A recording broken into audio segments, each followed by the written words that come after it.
ये अल्टीमेटली जो देश का अवाम है, जिसमें किसानों का एक बहुत बड़ा हिस्सा है, बहुत बड़ी आबादी है। हम बराबर पिछले 1.5 साल से कांग्रेस पार्टी, हमारे नेता राहुल गांधी, सोनिया गांधी सड़कों पर भी किसानों के इस हक में आए कि मोदी साहब को समझाने की कोशिश की कि जिस तरह से आप देश में कानून पास कर रहे हो और जिनके लिए कर रहे हो उनसे पूछे बगैर ये नहीं सोचते कि उनके हक में वो है या नहीं है। जो कानून पास किए गए थे वो किसानों को बर्बाद करने के लिए, और जब किसान बर्बाद होगा तो देश बर्बाद होगा।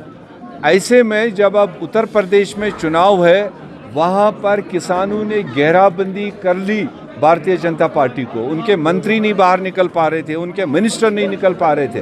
तो ऐसे में मोदी साहब को जब हीट महसूस हुई, उन्होंने आज एक ऐलान तो कर दिया, मगर मेरे ख्याल से जब तक पार्लियामेंट में वो सारी चीज़ें बहस में नहीं आएंगी, मोदी साहब की तरफ से जो किसानों की डिमांड है उसमें तीनों बिल वापस लेने का है, एमएसपी को गारंटी करने का है, जब तक ये सारी चीज़ें कंपोजिटली पार्लियामेंट में बहस नहीं होगी, वहाँ से पास नहीं होंगी, तब तक मुझे लगता है किसानों को भी यकीन नहीं करना चाहिए इनकी बात पर। मीर साहब हैदरपुरा के एनकाउंटर के हवाले से बताइए, क्योंकि अभी जो है एलजी मनोज सिन्हा ने कल उसमें मैजिस्ट्रेट इंक्वायरी की जो है ऑर्डर्स दिए हैं, तो कांग्रेस पार्टी उसके हवाले से क्या कहना चाहिए? नहीं, हमने पहले दिन से कहा कि ये इस तरह के जो वाक़यात हो रहे हैं और उनको कवर अप करने की बारहा कोशिश की जा रही है। हम नहीं कहते हैं कि मिलिटेंसी को काउंटर नहीं करना चाहिए, मिलिटेंसी को डील नहीं करना चाहिए, उसके लिए तो कोई भी सामने नहीं आता है जहाँ तक टेररिज्म और सिक्योरिटी फोर्सेस आपस में लड़ते हैं। मगर जब इस तरह के वाक़यात रोनुमा होते हैं कि जो विजिबली किसी भी ऐसी तंजीम या किसी भी ऐसी अस्करियत के साथ इन्वॉल्व नहीं है, उनके साथ इस तरह की डीलिंग नहीं होनी चाहिए जो सरकार ने पहले दिन से बताया। और कांग्रेस पार्टी वाहिद पार्टी है जिन्होंने पहले दिन से कहा कि उनके वारिसों को लाशें मिलने का हक है, वो कानूनी हक है उनको। और दूसरी बात, इस वाक़े को जुडिशल प्रोब होना चाहिए, मैजिस्ट्रियल प्रोब इसमें तो कुछ भी नहीं, वो तो कवर अप होता है। और अगर एलजी साहब वाकई इस इंसिडेंट को तह तक जाना चाहते हैं तो हमारी आज भी डिमांड है, इसको जुडिशल प्रोब एक सिटिंग हाई कोर्ट जज के मॉनिटरिंग में होनी चाहिए, ताकि दूध का दूध और पानी का पानी साफ हो जाए। ये हमारी लगातार डिमांड है। सर, जो सेटबैक हुआ जम्मू के अंदर जो बताया गया, उसके हवाले से आपका क्या कहना है? अभी ऐसा कोई सेटबैक नहीं है, वो तो विद इन पार्टी का मामला है।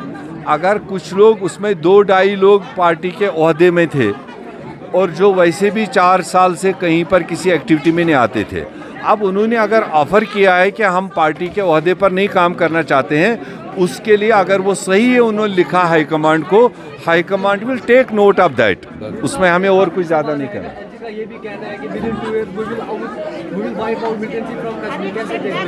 अब देखो, ये बातें तो पिछले 30-35 साल से बहुत लोग आते हुए कहते गए। हम भी चाहते हैं कि मिलिटेंसी किसी मसले का हल नहीं है, बंदूक किसी मसले का हल नहीं है। यही चीज़ तो जम्मू कश्मीर का आवाम कह रहा है कि आप बातचीत का दरवाज़ा खोलिए, आप बातचीत शुरू कीजिए, जितने भी स्टेक होल्डर हैं उनको ऑन बोर्ड ले लीजिए। अगर बातचीत से मसले हल होते हैं, वही तो एक जमहूरी तरीका है। कांग्रेस पार्टी ने बारहा कहा, चाहे पंजाब का मसला था, चाहे आसाम का मसला था, चाहे मिज़ोरम का मसला था, वहाँ पर कांग्रेस क़यादत ने, कांग्रेस हुकूमतों ने बातचीत के रास्ते अख्तियार किए और वहाँ के मसले हल हुए। आज उन खित्तों में नॉर्मल सी है, आज वहाँ तरक्की है। तो हम भी चाहते हैं कि बातचीत का रास्ता खोलें और बातचीत से लोगों को ऑन बोर्ड लें, ताकि यहाँ पर अमन हो, यहाँ पर तरक्की हो।